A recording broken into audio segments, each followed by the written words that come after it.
New edition of Pro Wrestling Show coming up. We're going to talk about the technical issues that we experienced. We were supposed to have the Crown Jewel Predict the Outcome show, but little technical issues came about. We'll talk about that. Plus, we'll talk about the SmackDown Ring Report as NXT declares war on SmackDown, invades SmackDown territory, while WWE and SmackDown had a lot of travel issues going on from the Saudi Arabia situation. And hot topics as Jordan Miles' situation with the racial comments of the blackface t-shirt that he did with WWE, and it was a big dispute about that, and many more. As All New Pro Wrestling Show starts right now.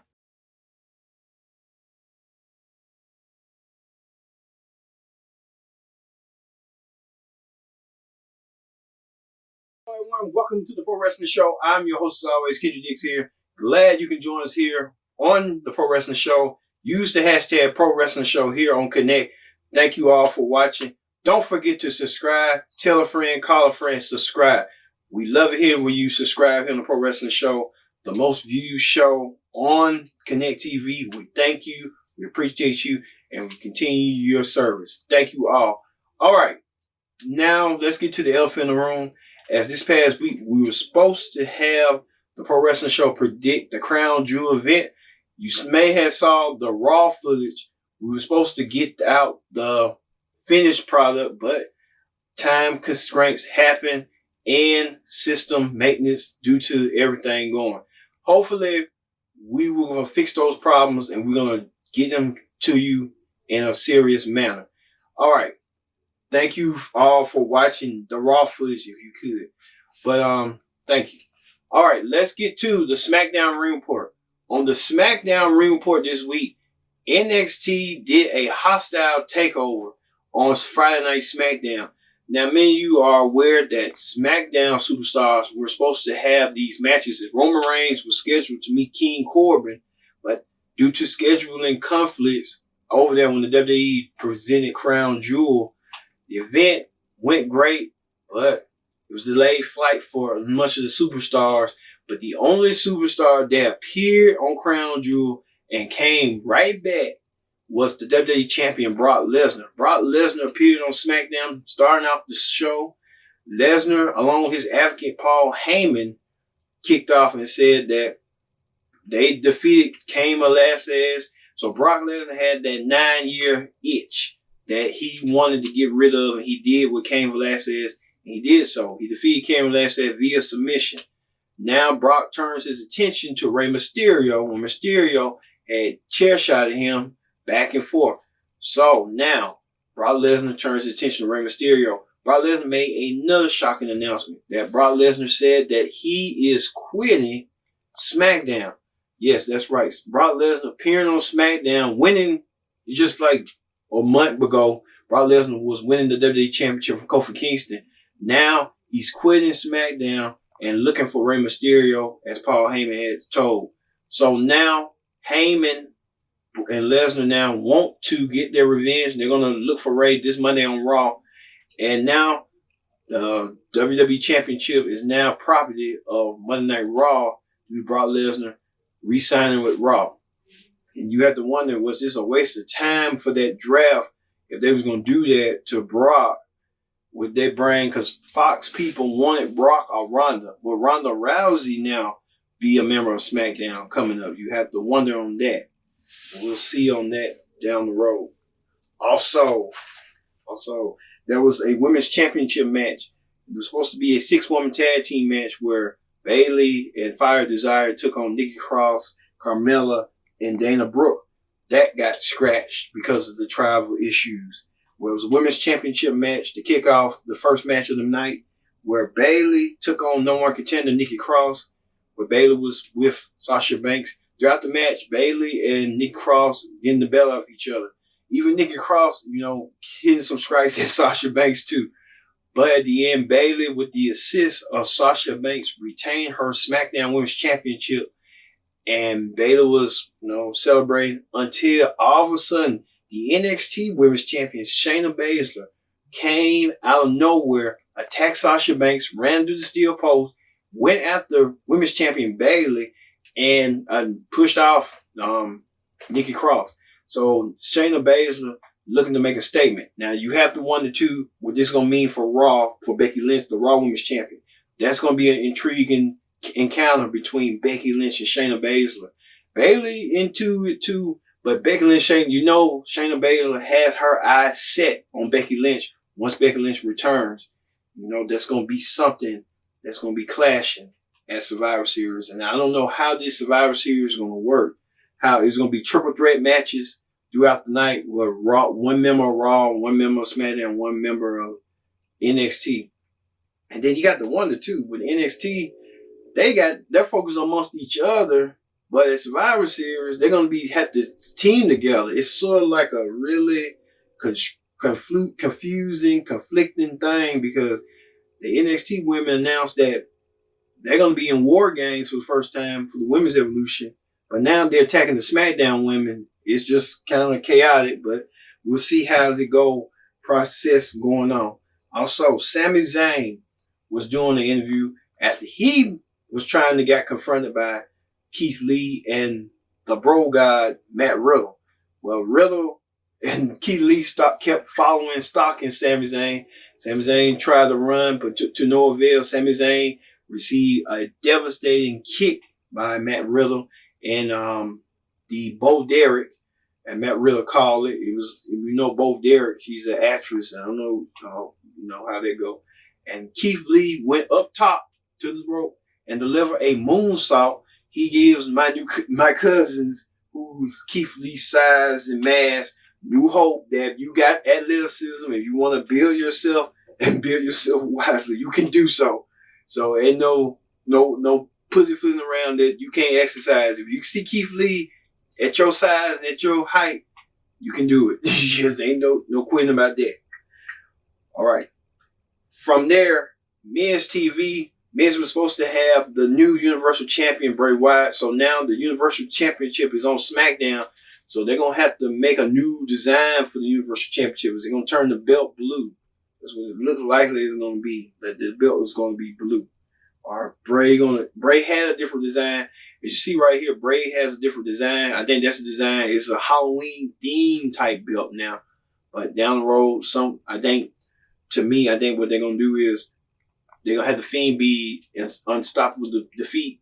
They're going to have Daniel Bryan challenging him, couple people. And then going down to Roman Reigns and the Fiend at WrestleMania. That's what it looks like to me. This is going to look. But Miz was supposed to have the Fiend. The Fiend, I don't know what happened. Traveling issues as well, I guess. But the Miz got confronted by former NXT champion Tommaso Ciampa. And Ciampa told him to put up a shut up. And Miz accepted. And Miz told him, come on, let's bring it. They fought. Good matchup from both men. Good, they delivered chops to each other. Miz delivered the figure 4 on Ciampa. Ciampa looking good. Coming from off the heels of his injury. Ciampa coming back. At the end, Tommaso Ciampa defeated the Miz. And there was the indication that the Miz and Ciampa could have a match down the road. You can see that match down the road, seeing it down how it be. Also, it was supposed to be a women's tag team championship match. NXT was all over the place. Triple H and Shawn Michaels appeared. You had the one that was infiltrating something going on when Brock Lesnar left. But there was more infiltration going on where it was supposed to be a women's tag team match between Fire and Desire, Mandy Rose, the Gorgeous Goddess, and Sonya Deville, E! Network's darling. If you know what I mean, the E! Network's darling. We're supposed to go against Carmella and Dana Brooke. Well, that didn't happen until Dana Brooke Carmella got beat down. Literally beat down by Bianca Belair. Bianca Belair looks tough as nails, but she literally ragdolled both Dana Brooke and Carmella. They was just like ragdolls. What happened? Rhea Ripley and Tegan Knox showed up and took on the fight and defeated both Fire Desire. So you have to wonder, were there going to be a Survivor Series match between NXT and SmackDown? And what they're going to leave Raw? Because it's just, I don't know. It baffles my mind. How you going to do, how is this going to work? because you got to think of this properly and stuff like that. But with Raw and SmackDown team up together, be like WWE versus NXT, you got to wonder. That's how I'm looking at it. But we'll see on that. And finally, the NXT Championship was on the line as Adam Cole defended his championship against Daniel Bryan. Daniel Bryan tried to confront and call out Triple H and Shawn Michaels. But Triple H, Shawn Michaels said, "Hey, you don't want us. We're legends. We don't need to do this. We're just executives." Well, Daniel Bryan was looking for a fight, and he got a fight indeed with Adam Cole. But back and forth, the match was great, instant classic, and I was surprised too. Daniel Bryan, put over Adam Cole in the match. That never happens, with a current crop superstar. But Daniel Bryan looking out for the future and knowing that down the road he's going to be. I think Daniel Bryan's going to be a producer, a wrestling producer, and Adam Cole going to be the next thing coming up. And you think John Cena will do that? He will to certain superstar. He won't do it to everybody. So you got the one on that. So Daniel Bryan loses to Adam Cole. Adam Cole gets a big victory over Daniel Bryan, pinning him clean in the ring. And after that, Triple H and the whole gang of NXT superstars came out there and declared war against Raw and SmackDown, that they're going to shoot the first shot.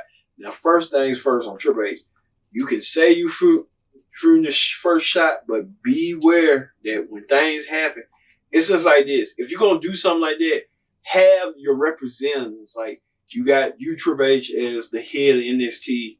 What about the Raw head? And what about the SmackDown head? You might well do general managers again, like executive directors. You got Bruce Pritchard. Bruce Pritchard ain't coming back out on TV if he's going to be brought up again. And Paul Heyman already with Brock Lesnar. So I feel like, I don't know, some people say general managers are passe, but to this degree, they're not that passe. It's like you can have a general manager sort of like controlling the show. It's, if whatever works, like a Ted Long or Eric Bischoff, something like that. I forgot, they just got rid of Eric Bischoff. But we'll get to what Bischoff's been doing lately. We'll get to that later. All right.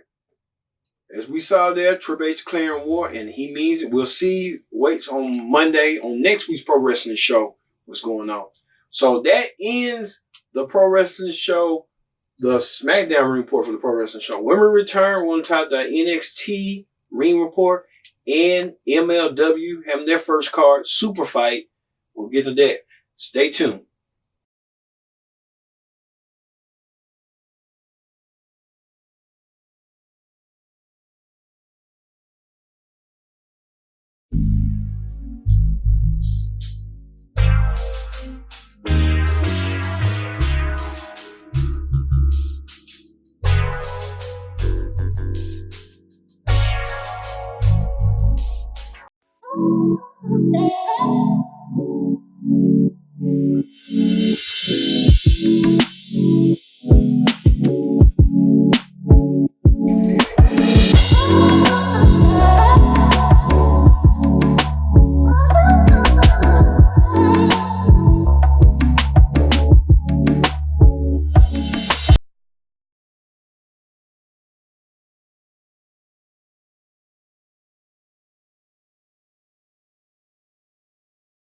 To the Pro Wrestling Show. I'm your host, as always, Kendrick Dix here on the Pro Wrestling Show.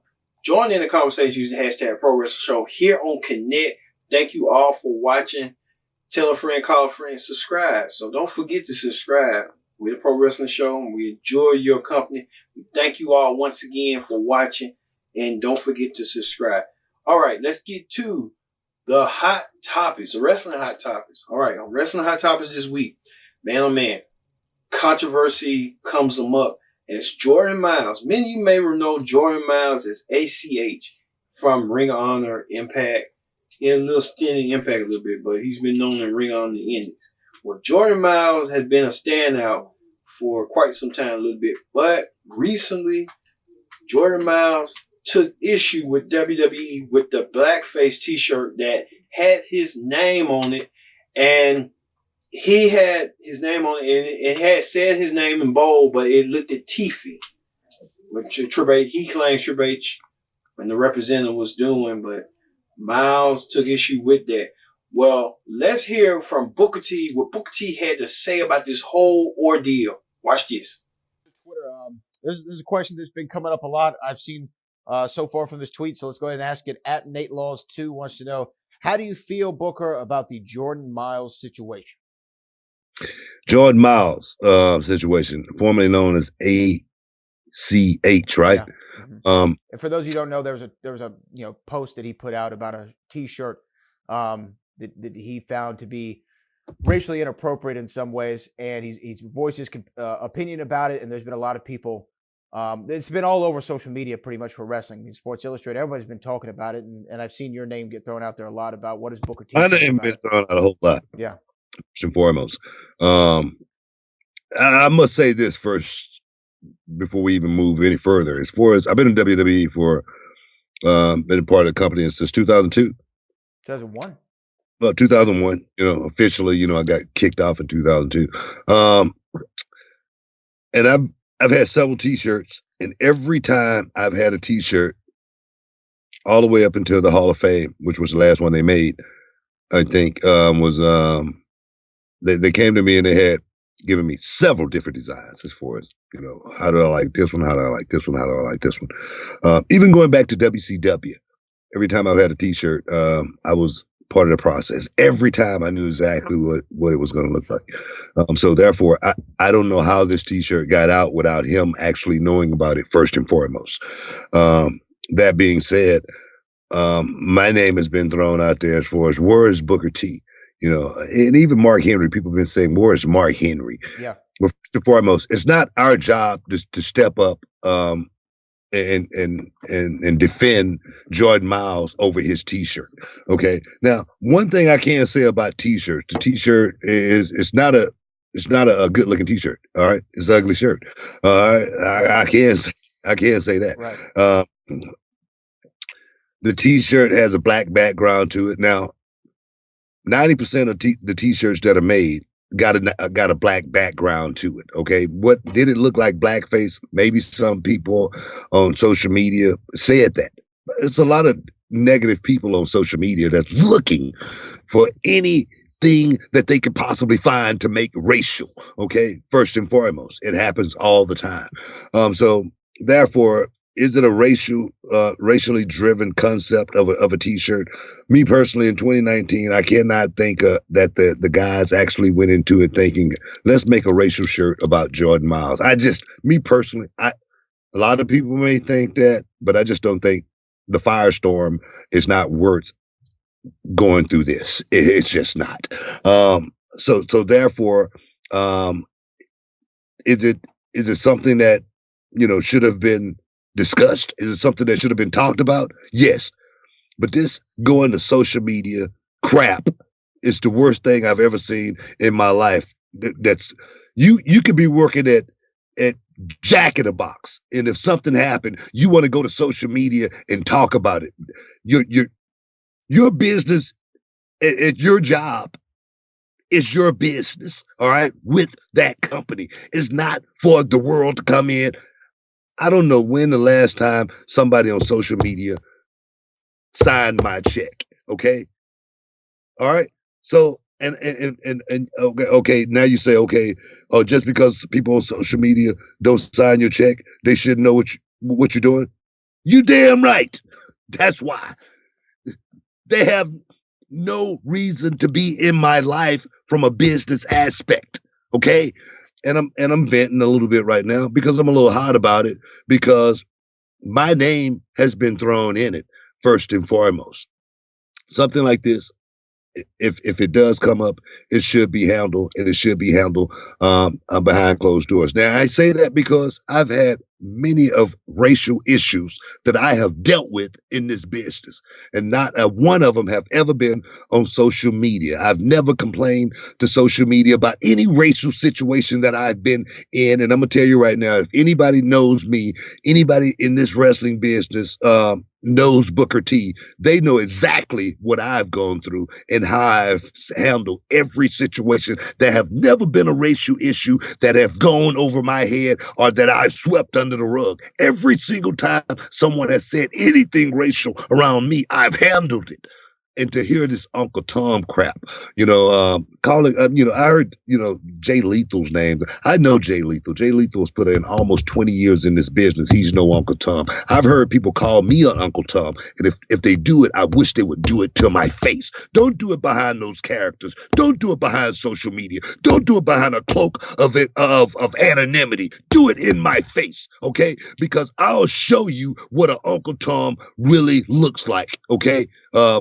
If you do it out in public. So therefore, my thing is this, and I'm gonna leave it at that. Social media and your business, they don't go together. Okay, that's just my opinion on that. And leave my name out of this crap. Stand with you, stand behind you.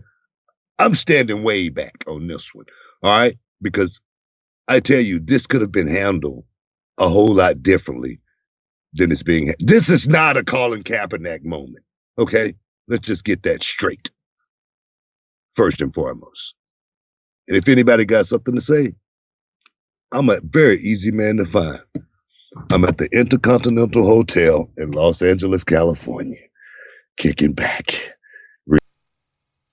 All right, you saw right there, Booker T saying that Jordan Miles racism at all is unacceptable if that is that going on. But I feel like it's to the point now that WWE probably didn't know what was going on, and Jordan was probably looking like was trying to do his due diligence because he was looking at it and trying to agree with it.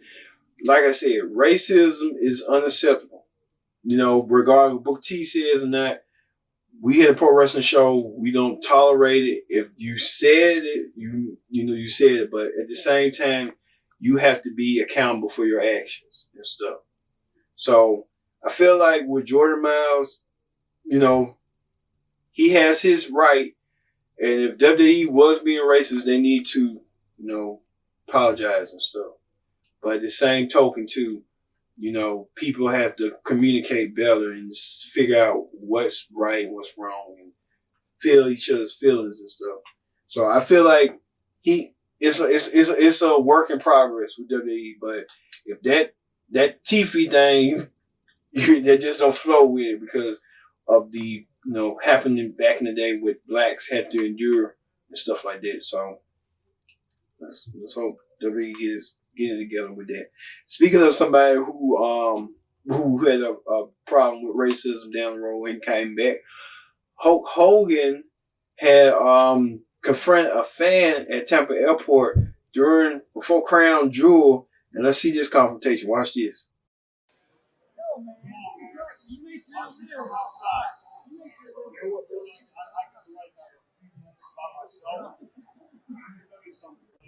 Last time I drank a strong fast, I made your life better. Bro, you need to calm down. Because you know what? You have no idea what you're getting yourself into. Calm down. You don't need to call your dick and all that kind of crap. You know what? Go back to the yeah, I love you too, Hulk. You're the man. They saw it to the Hulkster and the fan kind of, going at each other. Left and right, but the Hulkster had a couple of wrestlers near him, so it's sort of like Hulk Hogan has backup, but at the same time, Hulk Hogan should know better that hey, you're at the same age that people want to target you and say crazy shit to you, so you have to ignore them and keep going because you're a public figure and you don't want to be caught up in that. So I hope the Hulkster learned his lesson on that.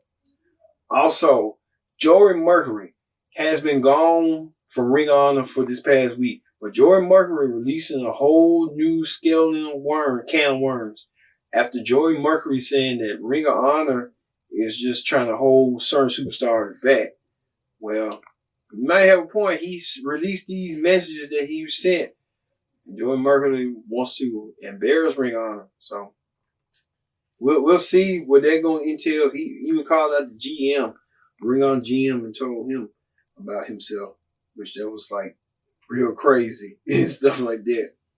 Also, Lance Storm, former Intercontinental Champion, former Tag Team Champion of the WWE and ECW alum, is returned to WWE as a producer. So WWE trying to get more producers to help him out and try to help steer the ship, if you know what I mean, and stuff like that. So, hey, it is what it is. Speaking of that, The Rock has brought a new home near outside of Atlanta. The Rock has brought him a new home, and also The Rock will be presenting the UFC Championship belt to the winner of the UFC match. That's their pay-per-view coming up. So The Rock's being busy doing tequila, doing movies, buying a house near Atlanta. The Rock's doing a lot. If you see this house right here, it's amazing. It's like a mega mansion.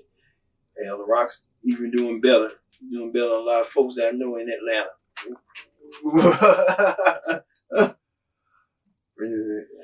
Okay. All right.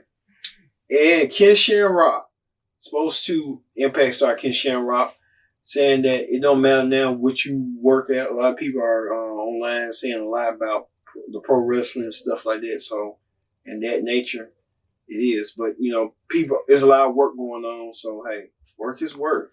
If you're in the pro wrestling, it's good to be a pro wrestler now. You got different places to work at and stuff.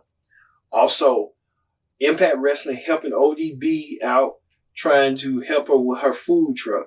You remember earlier this year, ODB had her food truck and it got burnt down.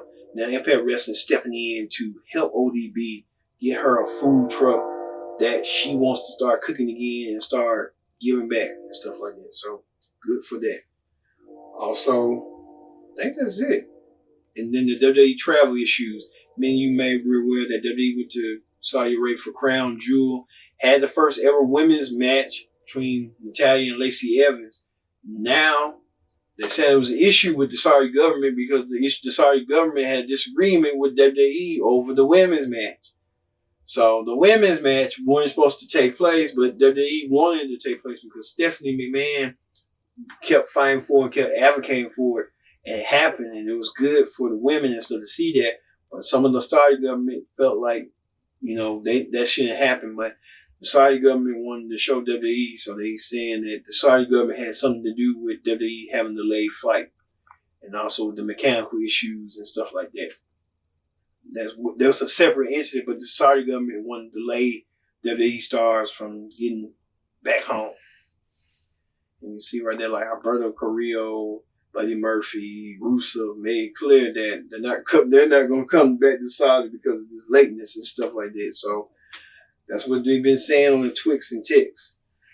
All right, we'll get there. But some of the stars are back in America. Kofi Kingston reported that he's back in America, stuff like that. All right, that ends the Hot Topics report. Let's move over to predict the outcome for MLW's Superfight. So Superfight is going on this weekend. You can watch it. Available throughout this weekend. So hey, this is that Superfight. I ordered on pay-per-view. Speaking of next week's show is going to be predict the outcome for AEW's show Full Gear coming from you from Baltimore. So you'll see Cody versus Jericho for the world title. Get my predictions on that. Santana and Ortiz against the Young Bucks. Rematches from Double or Nothing. A lot of rematches, and we'll have that for you next week. All right, let's get to the predicted outcome for MLW Superfight. Some of these matches, some of you may know who these people are. Some of you may not know who these people are. Well, the first match I look is Tom Lawler versus Timothy Thatcher. Both of them are more technical wrestlers. Tom Lawler, former world champion MLW, lost the title to Jacob Fatu. Timothy Thatcher coming back grittier than ever. But I would want to say that Tom Lawler will win, and he might step back into the title picture. Also, Low Key, you may remember Low Key from Impact and those days and stuff like that. He goes one-on-one against Brian Pillman Jr.